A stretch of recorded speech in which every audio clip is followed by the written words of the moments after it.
Hello, and welcome to the Storyteller's Mission with Zena, a podcast for artists and storytellers about changing the world for the better through story. So before I get started with today's topic, I do want to warn you that Lulu seems to be in rare form today. She's really snoring loudly, so I apologize in advance. I hope it's not too distracting. Having said that, there you go. See, her timing is impeccable. One of the things that I want to talk about today is I want to respond to a few questions that have been raised given a few of my recent podcasts. In particular, how those issues that I'm discussing in the podcast relate to story, which is fantastic because it gets us into the realm of craft, which we're anxious to get into for the new year. So one of the questions that was raised to me by a friend of mine who listens to the podcast, they said, you're really trying to do this foundation where you're helping artists become healthier people. And he said, and this might sound strange, but one of the things I worry about is that if I'm too healthy as a person, I won't be able to write well in my story, because story is about conflict between people or what have you. And if I learn to be too communicative or too healthy and direct and open and honest, is that going to negatively impact my actual story because I won't be able to then write conflict in story? And I thought it was an interesting question. And I can see how perhaps there would be that concern. But I want to alleviate that concern for several reasons. But before I alleviate those concerns, I want to help unpack why that could be a legitimate concern because of the nature of story itself. What happens in story that would maybe even make that an issue? And so what I want to talk about is characters. Of course, we're talking about characters here. And one of the issues about story, one of the primary issues always has to be, and we keep coming back to this, is that your characters have to have objectives. Not just your main character, although that should be very, very clear in your head so that your character has a clear objective that they are pursuing over the course of the story, which is how the plot even unfolds, because they're pursuing something relentlessly.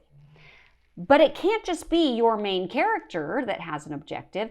Every single person that they come into contact with has to have their own life, has to have something they're pursuing, an agenda. And so in that situation, in that sense, every single encounter between characters in a story becomes what I like to call a negotiation, which I get from the book by Jeffrey Sweet, The Dramatist Toolkit. And what this means is that it's basically a power struggle. It's basically people going about trying to get their things, whatever it is that they want. They're in a dance, they're negotiating, it's a give and take, it's an exchange, or whatever the case may be. But they both have to have an objective that they're pursuing. And the truth of the matter is, and this is where the issue really comes in, is that when it comes to our characters, and actually when it comes to most people in real life, we very rarely are direct in what we want. Most people are indirect. If you've ever seen two people that like each other, but they haven't actually overtly, directly declared their feelings, then you get to see them behave in these indirect ways because they're trying to test the waters because neither one of them wants to get hurt. Or if one of the people has expressed it and the other person hasn't. I mean, we see this dilemma all the time, right? Where maybe one person has said, "I love you," those crazy words, and the other person hasn't been able to say it. And now the whole relationship is on shaky ground because one person, well, where are we at? What does that mean? They didn't say it back. Do they not love me? Where do we go from here? And that is a real turning point in the relationship. In real life, we very rarely just come out and say what we want. We don't go to our dad and say, "Dad, I want you to love me more." We go about it in indirect ways. And so I think this is what was behind my friend's question, because what I'm telling people to do in real life is become direct clear, articulate communicators of what they want, what they need, what is healthy, right? To set better boundaries, to be clear about them, to be direct, open, honest, and direct. That is the goal in real life. But if we do that in real life, and I have argued that what we do in real life is going to overflow into our stories, which is why we have to have a clear understanding of certain worldview concepts and philosophies and psychology and that sort of thing, because if we're wrong about our assumptions, we're going to inadvertently argue for the wrong things in our stories. So there very much is an overflow into our stories from the personal well that we're living in. So if we're being healthy in our own lives and we're learning to communicate open, honestly, and directly, then have we debilitated ourselves as storytellers? Because now the indirect method might not be as available to us.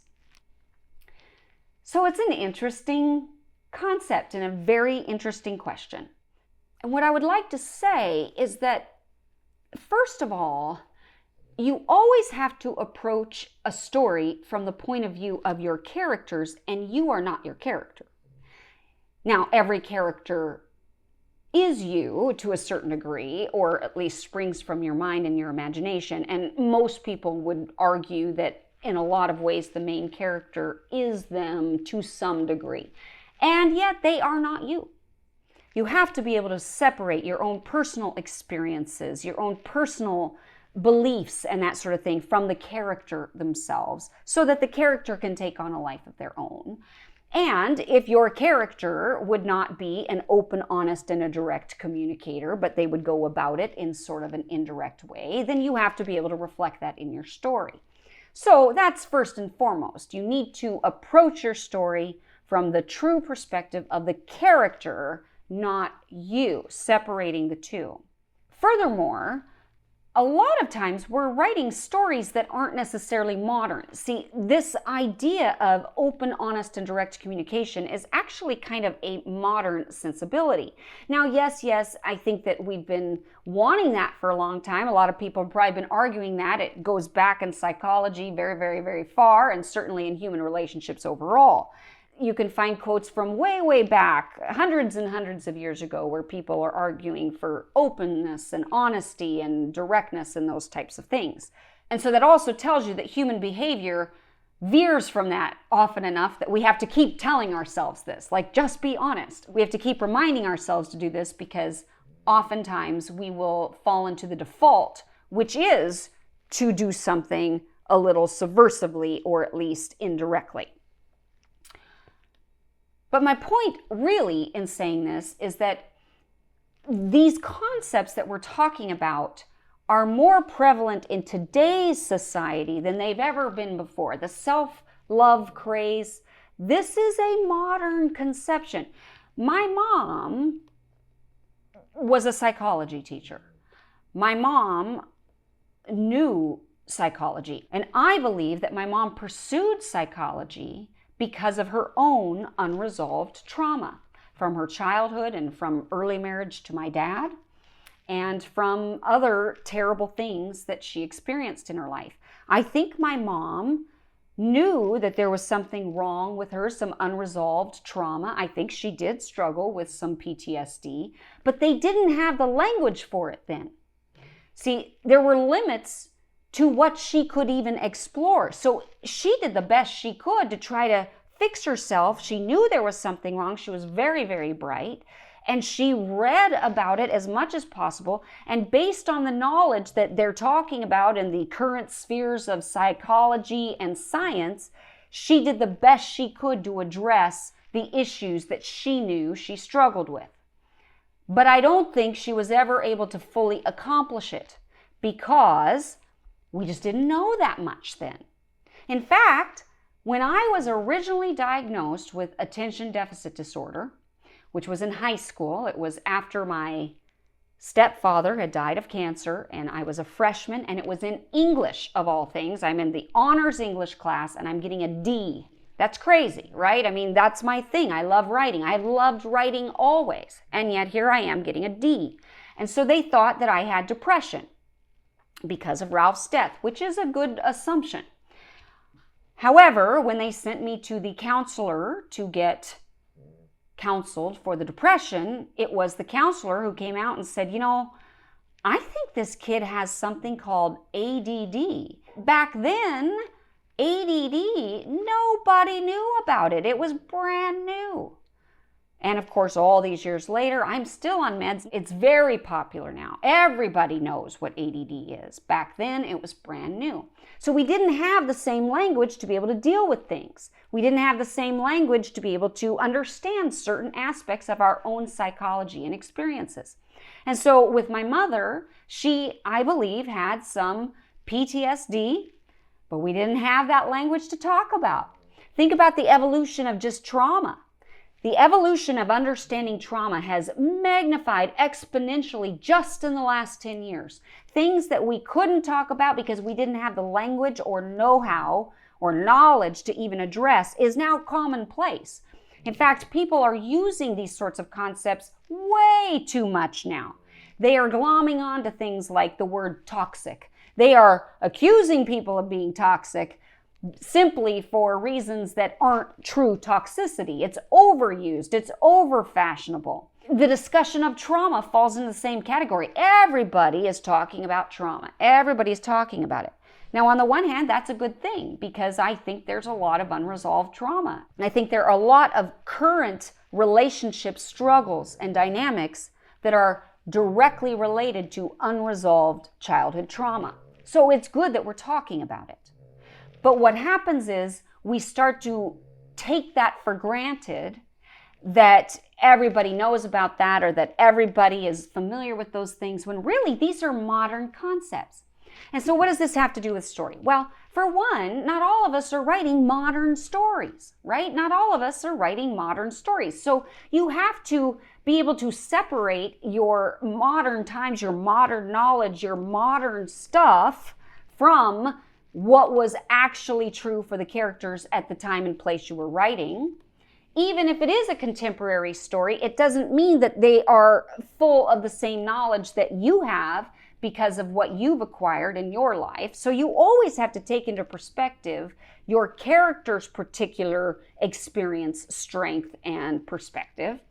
But there's also something else at play here that I think can be a useful tool in this regard. And that is that even if you do have a character who is modern and contemporary and familiar with the lingo that everybody is using, this self-love language, all of these things, and this character operates in that, that doesn't mean that everybody else in their world is going to respond accordingly. And in fact, what I think often happens is even when people are using all the right language, they're still doing this dance. They're still doing the negotiation. It's just that they're using different language to do that negotiation. Now they're actually using the language that's supposed to be helping them talk openly, honestly, and directly, but they're almost using it as a weapon so that they're still in the dance. And so now there's still all this subtext that can come out. Or even if they aren't both using that language, then one of them is, and the other one is just missing the boat completely. And so it puts the person that is trying to be healthy at a great disadvantage. I mentioned in a recent podcast about my girlfriend whose husband has had multiple affairs and doesn't want a divorce and keeps blaming her for setting boundaries and saying that because she's setting these boundaries about what she will and will not allow, that she's the one who's causing the destruction of the marriage. It's her fault. And so here's my friend who is trying to practice healthy communicative strategies. The stuff that psychologists tell us to do, to communicate openly, honestly, directly, to say the truth, to tell the truth, to speak it clearly, to identify it, lay it out on the table, all those things. But when you're engaged with somebody who isn't willing to do that, you're at a disadvantage. It means that all of that direct communication ultimately doesn't help in a way. And they keep drawing you back into that game. And that's why she kept getting sucked into the game, because her attempts to be open, honest, and direct weren't working because he wouldn't allow them to work, because he is operating in a different world, one in which he's operating in denial and he's suppressing and he's blaming and he's feels like he's the victim. And he really believes it, by the way. He really believes it. And so he's operating in that.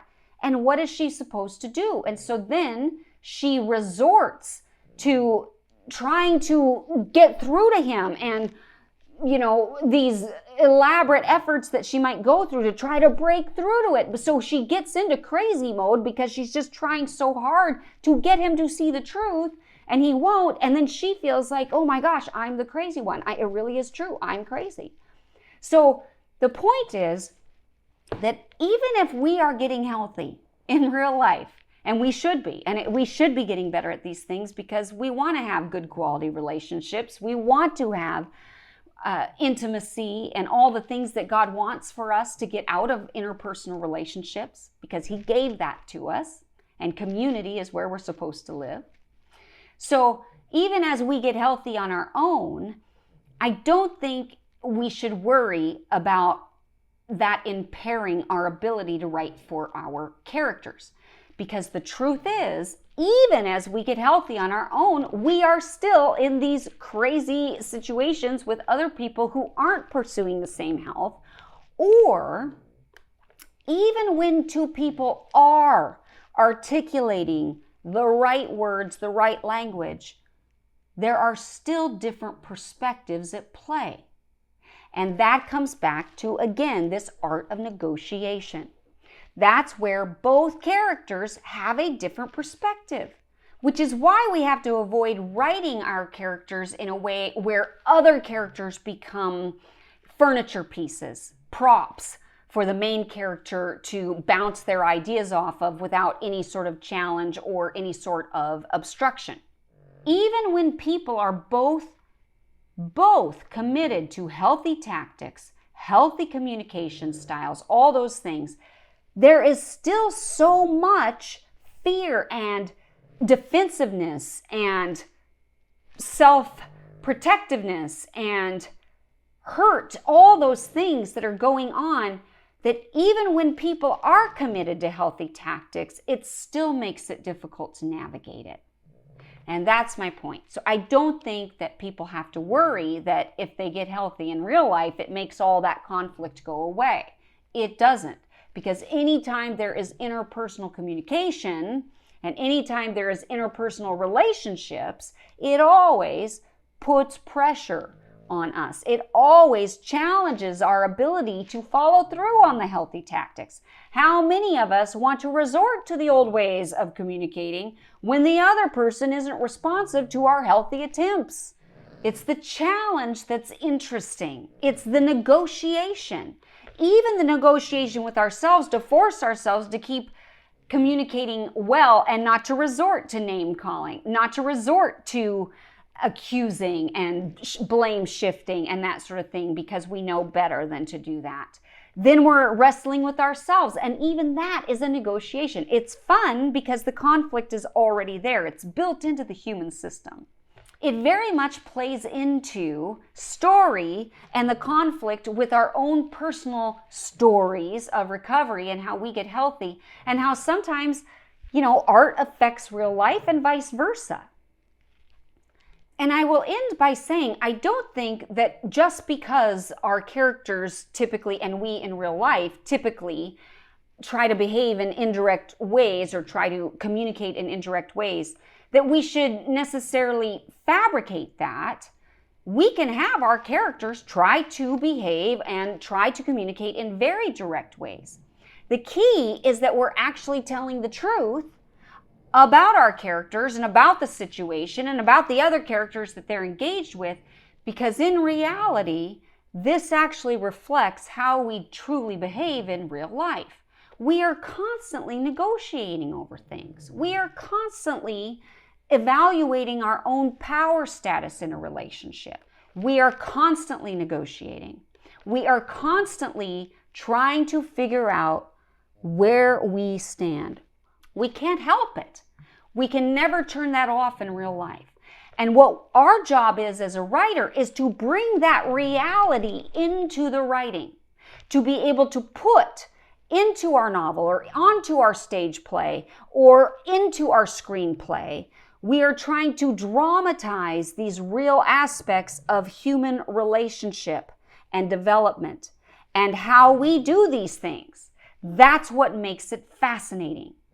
No matter how healthy our characters are or we are still engaged in that lifelong, very human aspect, the very human nature of trying to gauge our place in this world and to figure out how we can navigate the various social scenes that we stumble into.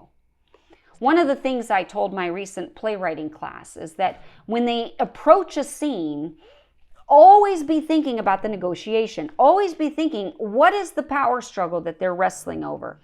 And I would encourage you to maybe let this discussion today inspire you to write a scene. Pick 2 of your characters from your current work in progress and write a scene based on this. Just let it kind of see what happens. What is the conflict situation that could occur that would allow people to negotiate and to have that power struggle? Where do they stand with each other? And how do they behave? And you'll find that it's kind of fun to do that too, because we can't help it. It's just part of our human nature.